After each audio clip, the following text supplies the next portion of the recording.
Earlier today, the House successfully passed the Violence Against Women Act as expected, and as expected because this is America, it was an oddly divisive piece of legislation. It passed 244 to 172. 172 votes against the Violence Against Women Act.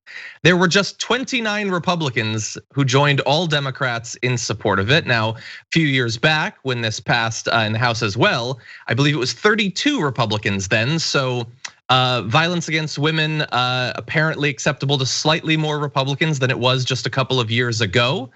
And some of the comments from Republicans who said that they couldn't support this, said it's needlessly partisan, Francesca, needlessly partisan to, for instance, the current bill would expand victim services and reauthorize grant programs for the criminal justice response to domestic and sexual violence.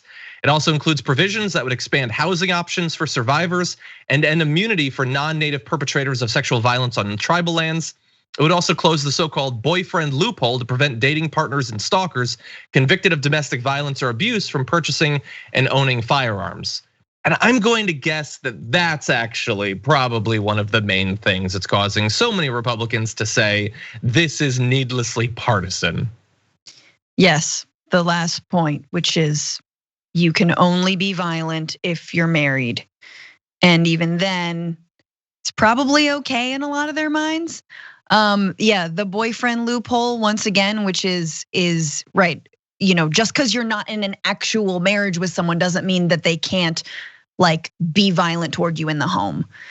So yes, that is probably what it was part of. This also lapsed, right? Like this has been dangling this bill for a while. Passed in 1994, updated and reauthorized in 2000, 2005, 2013, expired at the end of 2018 due to a government shutdown. Briefly renewed by a resolution reopening the government, but expired again in 2019. So it only takes a couple decades or whatever to get around to this.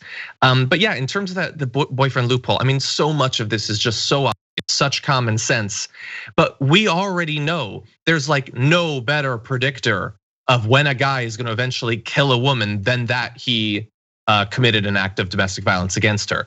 Like, of all of the terrible parts of this, we at least have the silver lining that it does provide a warning. And in theory, something could be done if we lived in a rational society.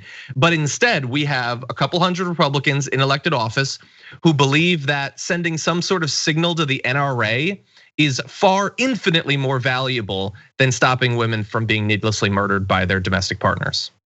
Is the NRA even still a thing? I mean, I know they've gone to Texas, but like how many times over bankrupt are they?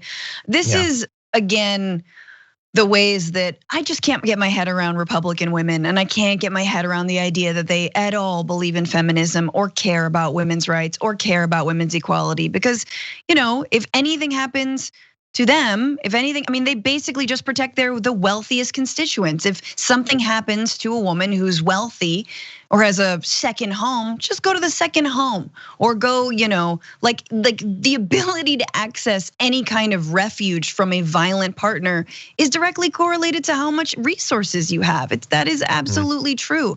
And this is the timeless thing about, you don't want to be dependent on the government for anything. Well, yeah. That's cool, lady who wears pearls on a Tuesday. I don't know, like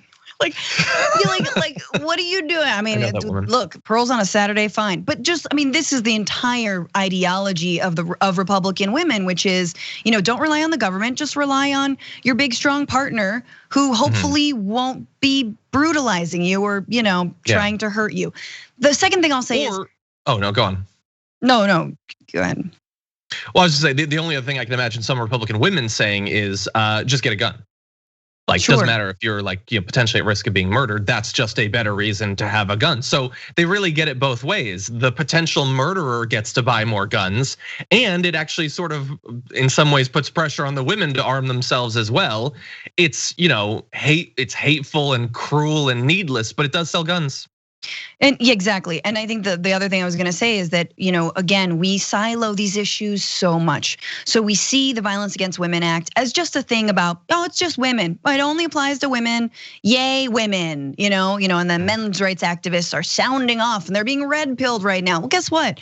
A lot of statistics show that mass murderers, people who do things like open fire on spas, have histories of domestic violence, have histories of brutalizing their loved ones. And so if we actually take those crimes seriously, if we actually prevent those perpetrators from getting firearms, we could save other lives, right? The same ways that rape cases are always treated as some like weird perversion. They're always like, we put them do a rape kit and then toss them in a storage unit to be left for 50 years later. It's real cases that have done that, right? Turns out rapists, also murderers. Hey, weird how that happens, that violent criminals would do other violent crimes. Yeah, so if you actually follow the rape case, you could have prevented a murder case. So again, we're being told that these are separate issues, it has nothing to do with gun violence, it has nothing to do with other people. It's just women getting what they want.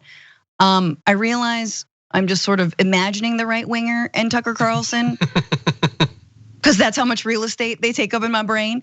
But anyway, it's important to name this is super important to not let lapse and to fight for. Yeah, and finally, in terms of where it goes from here. There's some people like Joni Ernst says that they're gonna have a Republican version of this that can pass.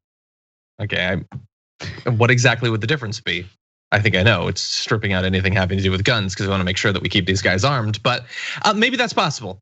And maybe that's the actual thing. Maybe you can get 10 Republicans to sign on to this. But if you can't, and if the changes they would make would so defang the Violence Against Women Act that it doesn't end up passing, you know what you get to do? You get to add this to the list of things that people like Kristen Sinema and Joe Manchin just don't value as much as they value the dignity of the filibuster and that grand tradition of our deliberative body. It would be great. I really wish we could stop women from being murdered, but I just value the filibuster too much to pass it.